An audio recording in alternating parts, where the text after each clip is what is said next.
अस्सलामुअलैकुम वरहमतुल्लाहि ताला व बरकातुहू। नाज़रीन, मैं हूँ शहजाद अहमद अमजदी और आप देख रहे हैं अपना प्यारा सा चैनल इल्मी दुनिया।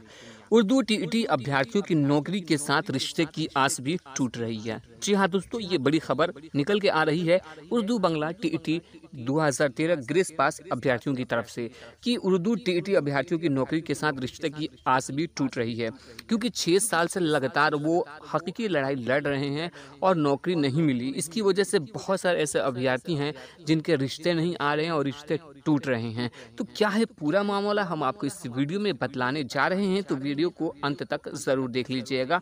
वीडियो को शुरू करने से पहले एक छोटी सी गुजारिश करूंगा कि अगर अभी तक आपने हमारे चैनल को सब्सक्राइब नहीं किया है तो सब्सक्राइब करके बेल आइकन को दबा लीजिए, ताकि आने वाले लेटेस्ट वीडियोस का नोटिफिकेशन आपको मिलता रहे। और वीडियो को दिल से लाइक कीजिए, क्योंकि लाइक करने से वीडियोस वायरल होती हैं और ज़्यादा से ज़्यादा लोगों तक पहुँचते हैं, जिससे आपकी और हमारी आवाज़ मजबूत होती है।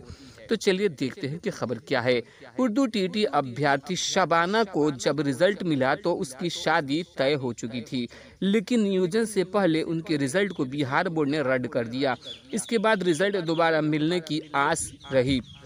अब शबाना की उम्र नियोजन के लिए बस 1 महीना बची है। ऐसे में उनकी शादी का रिश्ता भी टूट गया और नौकरी मिलने की आस भी खत्म हो रही है।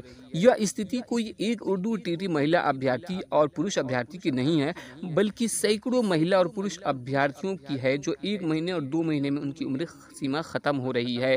ज्ञात हो कि बिहार बोर्ड द्वारा 2013 में उर्दू बंगला टीईटी स्पेशल ली गई थी, जिसमें कुल 26,000 अभ्यर्थी उत्तीर्ण हुए थे।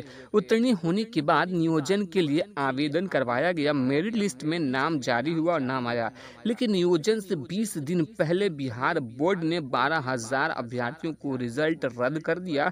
इसके बाद से ये अभ्यर्थी हाई कोर्ट, सुप्रीम कोर्ट का दरवाजा खटखटा चुके हैं। लगातार धरना प्रदर्शन और आंदोलन करके अपनी बात सरकार के समक्ष रख चुके हैं, लेकिन सरकार की तरफ से आश्वासन के सिवा अब तक कुछ नहीं मिला है। इनके पक्ष में फैसला भी आ गया है। उर्दू टीईटी संघ के प्रदेश अध्यक्ष मुफ्ती हसन रजा अमजदी ने बताया कि 2019 में उर्दू दिवस के मौके पर बिहार के मुख्यमंत्री नीतीश कुमार ने 12,000 अभ्यर्थियों के संबंध में कठिनाइयों को दूर कर नियुक्ति प्रक्रिया शुरू करने का आश्वासन दिया था कि आप सबकी मांगे जायज हैं और जल्द जल्द हम आपकी बहाली करेंगे, लेकिन अभी तक आश्वासन के सिवा कुछ हासिल नहीं हुआ है।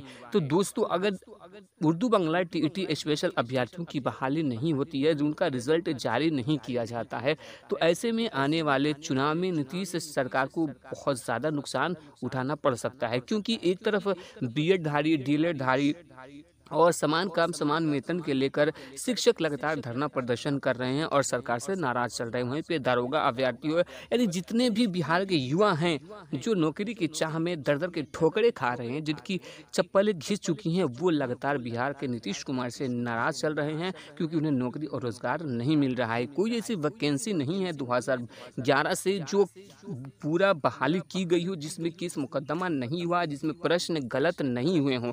आखिर इसकी बड़ी वजह क्या रही है? कहीं ना कहीं सरकार बहाली करना ही नहीं चाहती है, वरना सरकार अगर बहाली करना चाहती तो अब तक बहुत सारी वैकेंसियां पूरी हो चुकी होती। तो दोस्तों, आप इस विषय में कहते क्या हैं? अपनी राय हमें कमेंट बॉक्स में ज़रूर दीजिए और वीडियो अच्छी लगी तो लाइक करके बताइए और दोस्तों के साथ शेयर ज़रूर कीजिएगा।